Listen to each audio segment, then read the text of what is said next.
Though this week we focused on our own internet skills and tools as instructors, I think Robert Kelly did an amazing job with the overview.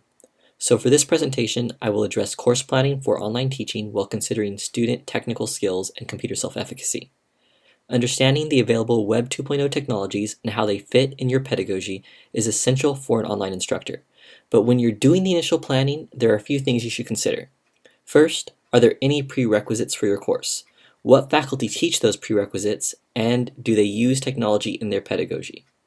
Knowing the answers to these questions is important because they may inform your pedagogy and your plan by giving you a better understanding of what skills and digital literacies your students will arrive with.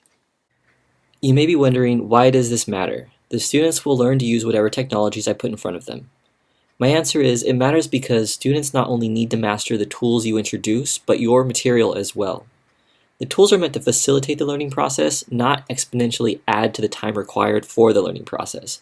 And when you're teaching online, you could have students with extremely different technology skills and comfort levels with technology. This is where the student's self-efficacy with computers comes into play. Self-efficacy refers to the student's belief in their own ability to complete tasks or reach goals in your class. Students with low self-efficacy, which is likely if they have little experience with technology and is often more common amongst students from underserved ethnic groups and lower socioeconomic classes, these students will spend a lot more time trying and perhaps failing to utilize technology in the online classroom. When you first started to build your very first online course, you might have been surprised by how much time it took you. Learning to use Web 2.0 technologies and the course management system, in addition to everything else that goes into building a course, likely took a lot of time. But all of that learning you had to do was important, and you will build upon that knowledge over the years and become a better instructor.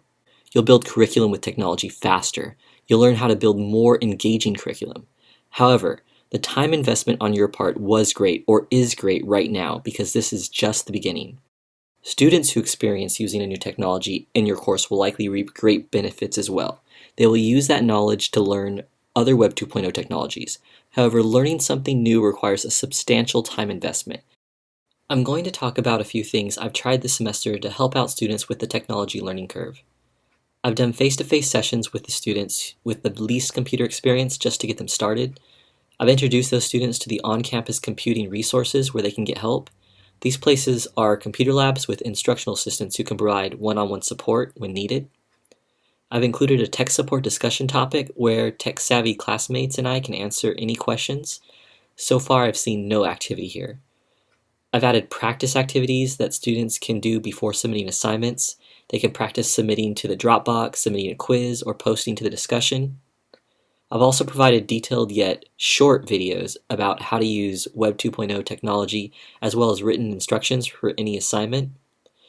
Even with these things, a handful of students are spending much more time navigating the coursework than I would ideally plan for them, and I'm spending more time in office hours than I find ideal. My course design, like yours, is a work in progress. I'm polling students with short Google Form surveys to find out how much time each Web 2.0 activity actually takes, and making adjustments as needed to next semester's coursework. As you plan your course and think about student technology skills, ask yourself the following. Do I know what technical skill level or computing self-efficacy my students arrive with? What can I do to help my students who are struggling with technology? Are there any resources on campus to help them? What local nonprofits offer training that might help? Do my students know about these resources? How can I measure the time they spend on the technology versus the material I need them to master?